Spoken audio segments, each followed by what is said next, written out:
Hey, everyone. Welcome to Locked On Lakers for Thursday. Brian Kamenetsky, Andy Kamenetsky. The league has released its new rules around load management, and there may be a LeBron James-sized loophole for the Lakers to exploit. We'll explain. You are Locked On Lakers,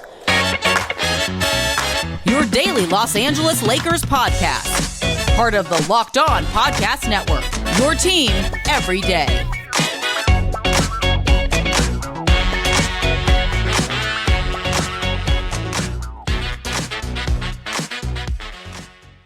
Thanks to everybody for making Locked On Lakers your first listen of every day, Monday through Friday, no matter how or where you get your podcasts. It's always going to be free and never behind a paywall. Locked On Lakers on YouTube.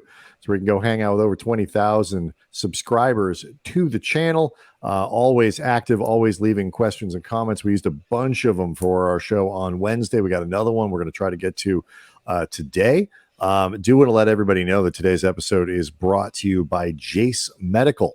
Empower yourself when you purchase a Jace case, providing you with a personal supply of 5 antibiotics that treat over 50 infections. Get yours today at jacemedical.com. That's JASE medical.com. So, Andy, I mentioned the mailbag. We'll try to get back into that. I'm doing TV this evening with our friends at Spectrum Sportsnet, and they have some questions I'm going to answer about LeBron James over-under statistical stuff that I actually find kind of intriguing in terms of reflecting the expectations for the season. But let's start here.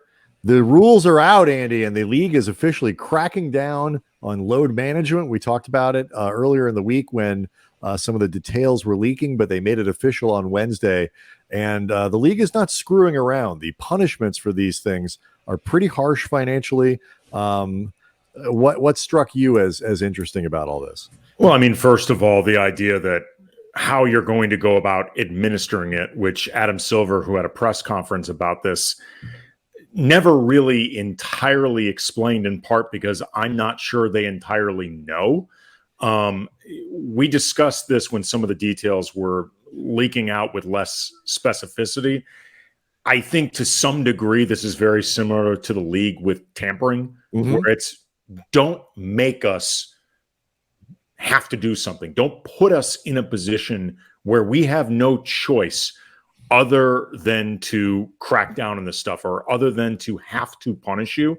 You know, the league knows that tampering exists. The league, to some degree, enjoys that tampering exists because it helps create a frenzy with free agency and stuff like that, that all in all is good for the league. And they know it. And yes, they want to have this both ways. But what they don't want to have happen is teams being so egregious about this and so obvious about this that they have to do something, that they can't plausibly look the other way. And I think right now what the league is trying to do with, this rest issue, which I think they actually care about far more than they care about tampering. But there is an element of, if you guys take this seriously enough, then we can selectively, and in some particular cases, outwardly look the other way if overall things start getting better. Right. As Adam Silver said, the notion of rest for the sake of rest, missing games just for resting purposes, has, in his words, gone too far. So just to break down a little bit of what we're going to be looking at for this year, the big one that's getting most of the attention is no more than one star player is unavailable for the same game. So in the case of the Lakers, unless there is a legitimate established injury for rest, right? You are if you're hurt, you're hurt. But in terms of load managing, what guys are DNP rest, one guy at a time for that. So if you have Anthony Davis, LeBron James, if you have Jason Tatum and Jaylen Brown, if you have Kevin Durant and Devin Booker, like one at a time, available, one of those guys needs to be on the floor. You can't sit both because of rest. They're hurt. Teams must ensure that star players are available for national TV and in-season tournament games. This is really a big one. I'm NBA, telling you, man, I said that was my immediate reaction. Adam Silver is not effing around when it comes to this in-season tournament and the debut of it. This is his baby. He is not going to have stars sitting out because they don't personally care either about the opponent that night or the tournament at large. Get your ass on the floor. And I actually think it's the tournament, but it's also the TV game. The national TV part of this is a really big. The NBA, well, they are one and the same in a lot of respects. Well, no, but I mean the national TV stuff runs for a lot longer than than just the tournament. But I mean it's the same principle. But these are high interest games, and the TV product suffers. And the NBA is a TV product as much as it is anything else, more than it is most things. And they need to put on a better TV show. And when guys don't play, these national TV games, which are choreographed and scripted ahead of time and all that, suffer. They suffer greatly. It's bad enough when guys are hurt, but for these rest games, it's no good. Teams, they're encouraging players, if they are going to skip games and rest, to do that at home rather on the road, so that, you know, the one time a year you get to see Steph or LeBron or, you know, KD or whoever it might be, you actually get to do it. If you are sitting and you're healthy, you need to be visible. Some people need to see you on the bench. This is my favorite one. And because I want to talk not just about the Lakers, but before we're done here, about like how these rules could impact the competitiveness of the league. I think this is a big one. Teams must refrain from any long-term shutdown or near shutdown when a star player stops participating in games or plays in a materially reduced role in circumstances affecting the integrity of the game. That is not about load management. That is about tanking. That is about taking your best player, if you're on a lousy team, and shutting that player down either ahead of the trade deadline so they don't get hurt, or after the trade deadline so your team can lose as much as possible heading into the lottery. And this is one of the things that, to me at least, you know, a team like the Lakers, and, you know, we talk about the schedule, this question that we have about the schedule, you now start to go through, because these fines are significant if you get caught doing these things, and it's much easier to figure out if you've shut down your best player on a bad team, you know, for something like this. It's much easier to figure that out than on a one night load management thing, whether that guy is hurt or just resting. A lot of games down the stretch, whether they're for the Lakers or for teams that are chasing them, hopefully, or teams that they are chasing, are determined by who's on the floor. And so this one for the NBA, which has taken a lot of measures against tanking, I think this is a significant one, because this will have an impact, I think, on the competitive balance of games in April as we head into playoffs. And I think that's a really good change for the league. So, yeah, I mean, whether you're talking about, you know, like Bradley Beal last year, you know, Damian Lillard, whatever it might be, you know, last year, but, you know, the NBA has done, you know, made the competitive season longer with things like the play-in. They've flattened lottery odds, but these are the types of things that actually I think will have an effect on the competitive product next year. Other things that, Andy, will influence this both for the Lakers and for the Western Conference. Some intriguing aspects of this rule, including stuff that will have a big impact on how the Lakers can use LeBron. We'll get to it next. Locked On Lakers is brought to you by Jace. And in the last few years, with the pandemic and various natural disasters, unforeseen emergencies, if they've taught us anything, it's that we have to expect the unexpected. Everyone should feel empowered to care for themselves and their loved one when it seems like the world has just gone sideways. And that's why Jace Medical offers the Jace Case. The Jace Case provides 5 life-saving antibiotics for emergency use and gives you the peace of mind that you are not just hoping you have access to medication in some type of unforeseen emergency. Jace Medical makes sure you have the medication in hand. Jace Medical's simple. They handle everything from the online evaluation, which I've done. It is very simple, user-friendly, licensed pharmacy medication delivery, and ongoing consultation and care. Do not get caught unprepared. You can also save more than $360 by getting these life-saving antibiotics with Jace Medical, plus an additional $20 off using the code LOCKEDON at the checkout at jacemedical.com. That's JASE medical.com. Again, the promo code LOCKEDON. Okay, so for the Lakers, Andy, obviously this policy impacts LeBron James and Anthony Davis, two guys who are in other circumstances, you would say, are likely very good candidates for load management. LeBron James is 248 years old and has played 9 billion NBA minutes. Anthony Davis, while just in his early 30s, is an injury risk every time he takes the floor. The Lakers built up depth on this roster with the idea of being able to shepherd these guys through the season. And that means sitting them when needed and all that kind of stuff. These rules do impact that for sure, because at the very least, if you do want to give these guys just pure rest nights, it can't happen on the same day. And that makes a difference about how you strategize these things. The proverbial scheduled loss, the on the fourth night, fifth night, sixth night of a trip, third game in 5 days, whatever it is, where you just say, you know what, let's just minimize it, sit them both and call it a night. Can't do that anymore.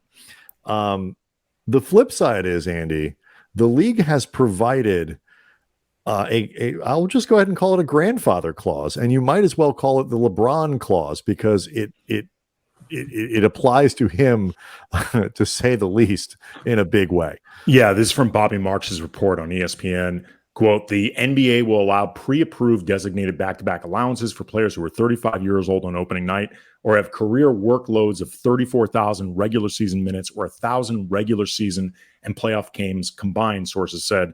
To put this in perspective for LeBron, at nearly 39 years of age, with 54,093 career regular season minutes and a combined 1,703 regular season and playoff games under his belt, LeBron is so far past this baseline for back-to-back allowances, like he could lease out minutes in games. I'd say he almost qualifies twice. Yeah, it's amazing. If the team feels like a player is unable to do back-to-backs, they need to give the NBA written information at least a week prior. So again, everybody can have their ducks in a row. They can schedule this stuff out. The league doesn't feel sideswiped by some of this. Other players who fall under this category: Chris Paul, Mike Conley, Steph, KD, DeMar DeRozan, James Harden.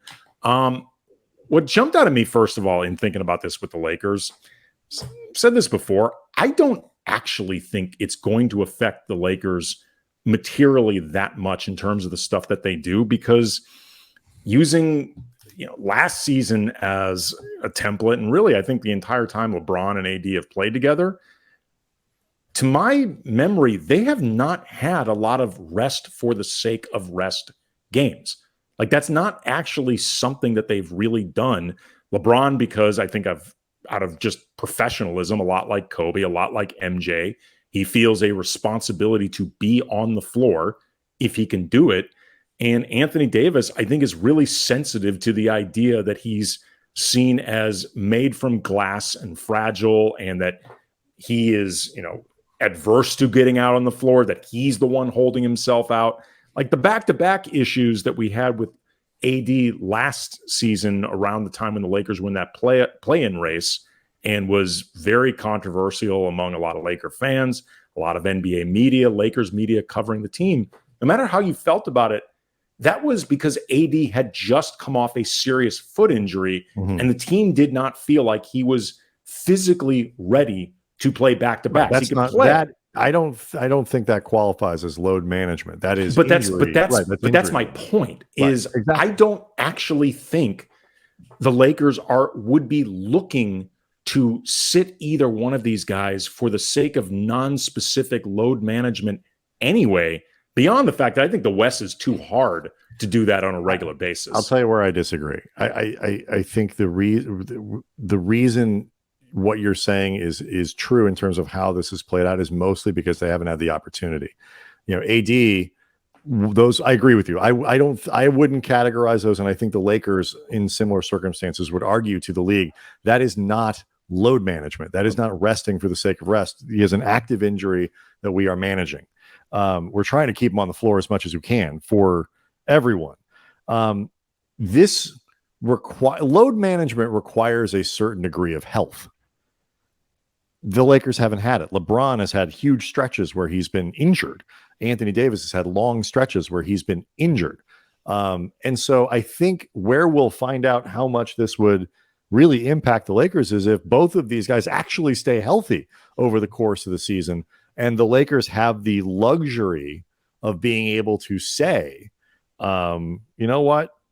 Let's target that these 4 nights, these 5 nights, these 6 nights, whatever it is, as nights where one, or depending on how they do this, because of the LeBron rule here, and I'm just calling it that, even though other players qualify, the Lakers actually might be able to let both of them sit if they feel competitively it is the best thing for them and can justify it under the new policy. And like that kind of thing to me doesn't make a huge difference probably in their, the end of season record, but it's these little things. Like you say, the West is super competitive. And it's interesting to me, Denver, who is, I think, everybody's pick to win the conference this year. There's certainly the consensus, if nothing else. Right. I mean, not literally, but like, yeah, I mean, they're the consensus pick. They only have one guy who's covered by this policy. Their second best player, Jamal Murray, is not. Michael Porter Jr. is not. Aaron Gordon is not. So teams like that, as good as they are, have a little bit more flexibility. And again, I agree with you. I don't know how much of a difference this is going to make. I don't know how different. They really should call this the Kawhi Paul George rule. This is a Kawhi Leonard discussion. I think he's the highest profile player that really this is about. He is the rest load management origin story. Well, because I think as much as the Clippers have struggled to get Paul George regularly on the court, I have never gotten the sense that Paul George, there's any difficulty working with him on this. It's just he's been hurt. Whereas Kawhi is legit by multiple years of reporting. Kawhi is legitimately difficult to deal with when it comes to this stuff, difficult for his teams. It'll just be, it'll be interesting for me to see what little impact. So all of these things are, I think this combined with the 65 game thing, I think you will see more stars playing. Okay. But every time the league does something like this, because I think players care about these awards. They do. Like they want to win stuff. They want to be on all NBA teams. The younger players, particularly, they qualify for super maxes and stuff like that based on these types of things. They matter. And so like in a really tight conference, the handful of games that this sort of stuff might impact. Well, it'll be interesting to see at the end of the year how much if people can point to different games, different times where either people sat or would have sat but instead played. They think, and see how that impacts the standings. What I really hope, I really hope that one of the big results from this movement by the league is you just start seeing more transparency in terms of injuries and why guys are out in the first place. Because we've talked about this before. I'm very much of the opinion that load management and rest gets thrown around too broadly anyway. Mm-hmm. If nothing else, we might start looking at more carefully, okay, is our sports medicine as good as we think it is with all this analytically driven data and all the advances that we think are all there? Are we doing as good a job as we've actually in the last 10 to 15 years have decided that we have? Have we progressed as much as we think we have? Because I have a feeling it might turn out not as much as we think. Well, I think there's a lot of guesswork and a lot of people making their best assumptions, and there's a very fuzzy line between what is considered preventative rest to prevent injury that is appropriate to prevent rest or to prevent injury, and something that isn't necessary to prevent injury. Like that space is very difficult to define. That is what I'm talking about. Right. And so, right. I mean, we'll see. It is an inexact science. And I think what they're just trying to do is push it. If the pendulum has swung all the way to one direction or the other, I think they're just trying to get it to move back towards the center. I don't think anybody ever expects they'll get back to what it was 10 years ago. I just think they want it to be something different than it has been over the past couple of years. I don't blame them. And you change enough rules. I don't blame them at all. It is bad for the product. And I think at a time where pressures on revenue are starting to grow. We saw what happened with, ESPN and Disney, like the cord cutting and all these things that could really impact how much revenue the league brings in. You've got to have players on the floor to drive the product. And so they need to at least take steps. And I think it's an imperfect way to work with the union to not make it so onerous, but cut out the worst stuff, including the tanking, which is, I think, an under talked about aspect of all this stuff. I got a really dip back into the mailbag, got a really detailed question about the schedule, which we never really talked about, that we will dig into next. Locked On Lakers is brought to you by FanDuel, and the NFL season, it is underway, and there are incredible offers from FanDuel, America's #1 sportsbook.